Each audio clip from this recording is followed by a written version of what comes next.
దేవుని యొక్క పిలుపు ఎందుకనండి? మనము ఫలించాలని, ఆయన యందు నిలిచి ఉండునట్లు, తద్వారా మనము ఫలించునట్లు, ఆ యొక్క ఫలము కూడా నిలిచి ఉండుటకు దేవుడు మనల్నట ఏర్పరచుకొని నియమించి ఉన్నాడు.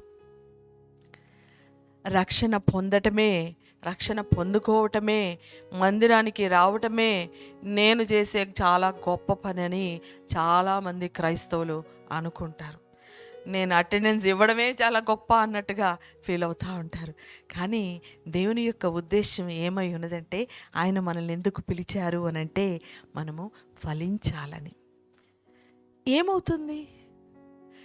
చెట్టు గనక ఫలిస్తే ఆ ఫలాలు తినువారు సంతోషిస్తారు.